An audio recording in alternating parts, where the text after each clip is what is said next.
ಪಕ್ಷಕ್ಕೆ ಮತ ಬಂದಿರುವಂಥದ್ದು ಸರ್, ಏನು ಹೇಳ್ತೀರಿ?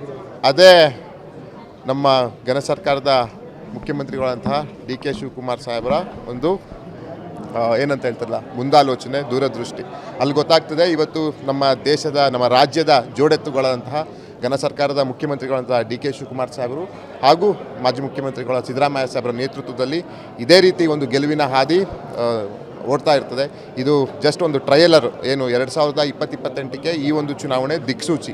ಇಲ್ಲಿ ಗೊತ್ತಾಗ್ತದೆ ಯಾವ ರೀತಿಯಲ್ಲಿ ಆಡಳಿತ ನಡ್ಕೊಂಡು ಹೋಗ್ತಾ ಇದೆ, ಕಾರ್ಯವೈಖರಿ ನಡ್ಕೊಂಡು ಹೋಗ್ತಿದೆ. ಇದೇ ರೀತಿ ಮುಂದಿನ ದಿನಗಳಲ್ಲೂ ಅವರ ನೇತೃತ್ವದಲ್ಲಿ 2028ಕ್ಕೆ ಸಾರ್ವತ್ರಿಕ ವಿಧಾನಸಭೆ ಚುನಾವಣೆ ಸಹ ನಾವು ಇದಕ್ಕಿಂತಲೂ ಹೆಚ್ಚು ಬಹುಮತದೊಂದಿಗೆ ಮತ್ತೆ ನಾವು ಸರ್ಕಾರ ರಚಿಸುವಂತಹ ದಿಕ್ಸೂಚಿ ಈ ನೆನ್ನೆಂಟರಂತಹ ಒಂದು ವಿಧಾನ ಪರಿಷತ್ನ ಒಂದು ಫಲಿತಾಂಶ. ಈ ಅಡ್ಡ ಮತದಾನದ ಬಗ್ಗೆ ನನಗೆ ಅದ್ರ ಬಗ್ಗೆ ಮಾಹಿತಿ ಇಲ್ಲ.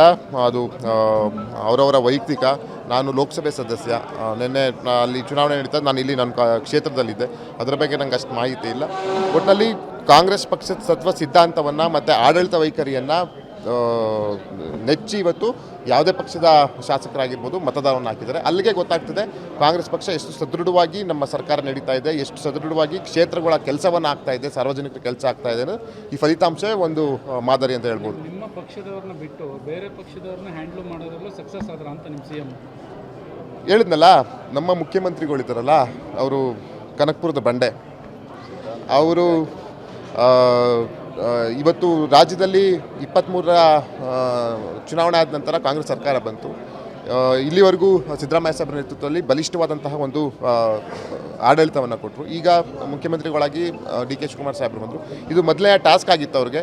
ಅವರು ಇದರಲ್ಲಿ ಯಶಸ್ವಿಯಾಗಿದ್ದಾರೆ ಅನ್ನೋಕ್ಕಿಂತ ಹೆಚ್ಚಾಗಿ ಅವರ ಆಡಳಿತನ ಮೆಚ್ಚಿ ಶಾಸಕರು ಮತವನ್ನು ಹಾಕಿದ್ದಾರೆ.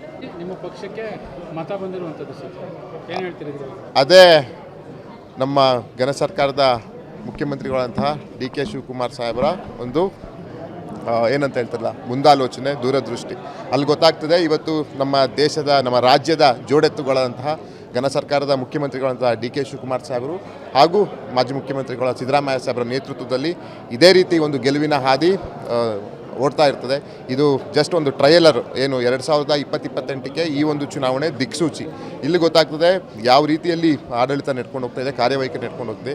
ಇದೇ ರೀತಿ ಮುಂದಿನ ದಿನಗಳಲ್ಲೂ ಅವರ ನೇತೃತ್ವದಲ್ಲಿ 2028ಕ್ಕೆ ಸಾರ್ವತ್ರಿಕ ವಿಧಾನಸಭೆ ಚುನಾವಣೆ ಸಹ ನಾವು ಇದಕ್ಕಿಂತಲೂ ಹೆಚ್ಚು ಬಹುಮತದೊಂದಿಗೆ ಮತ್ತೆ ನಾವು ಸರ್ಕಾರ ರಚಿಸುವಂತಹ ದಿಕ್ಸೂಚಿ ಈ ನೆನ್ನೆಂಟರಂತಹ ಒಂದು ವಿಧಾನ ಪರಿಷತ್ನ ಒಂದು ಫಲಿತಾಂಶ.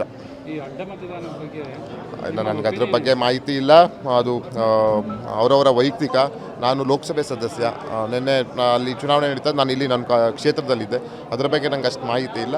ಒಟ್ಟಿನಲ್ಲಿ ಕಾಂಗ್ರೆಸ್ ಪಕ್ಷದ ಸತ್ವ ಸಿದ್ಧಾಂತವನ್ನು ಮತ್ತು ಆಡಳಿತ ವೈಖರಿಯನ್ನು ನೆಚ್ಚಿ ಇವತ್ತು ಯಾವುದೇ ಪಕ್ಷದ ಶಾಸಕರಾಗಿರ್ಬೋದು ಮತದಾನವನ್ನು ಹಾಕಿದ್ದಾರೆ. ಅಲ್ಲಿಗೆ ಗೊತ್ತಾಗ್ತದೆ ಕಾಂಗ್ರೆಸ್ ಪಕ್ಷ ಎಷ್ಟು ಸದೃಢವಾಗಿ ನಮ್ಮ ಸರ್ಕಾರ ನಡೀತಾ ಇದೆ, ಎಷ್ಟು ಸದೃಢವಾಗಿ ಕ್ಷೇತ್ರಗಳ ಕೆಲಸವನ್ನು ಆಗ್ತಾ ಇದೆ, ಸಾರ್ವಜನಿಕರ ಕೆಲಸ ಆಗ್ತಾ ಇದೆ.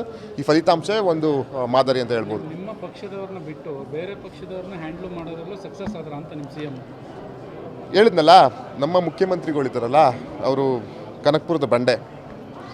ಅವರು ಇವತ್ತು ರಾಜ್ಯದಲ್ಲಿ 23ರ ಚುನಾವಣೆ ಆದ ನಂತರ ಕಾಂಗ್ರೆಸ್ ಸರ್ಕಾರ ಬಂತು. ಇಲ್ಲಿವರೆಗೂ ಸಿದ್ದರಾಮಯ್ಯ ಸಾಹೇಬರ ನೇತೃತ್ವದಲ್ಲಿ ಬಲಿಷ್ಠವಾದಂತಹ ಒಂದು ಆಡಳಿತವನ್ನು ಕೊಟ್ಟರು. ಈಗ ಮುಖ್ಯಮಂತ್ರಿಗಳಾಗಿ ಡಿ ಕೆ ಶಿವಕುಮಾರ್ ಸಾಹೇಬರು ಬಂದರು. ಇದು ಮೊದಲನೇ ಟಾಸ್ಕ್ ಆಗಿತ್ತು ಅವ್ರಿಗೆ. ಅವರು ಇದರಲ್ಲಿ ಯಶಸ್ವಿಯಾಗಿದ್ದಾರೆ ಅನ್ನೋಕ್ಕಿಂತ ಹೆಚ್ಚಾಗಿ ಅವರ ಆಡಳಿತನ ಮೆಚ್ಚಿ ಶಾಸಕರು ಮತವನ್ನು ಹಾಕಿದ್ದಾರೆ.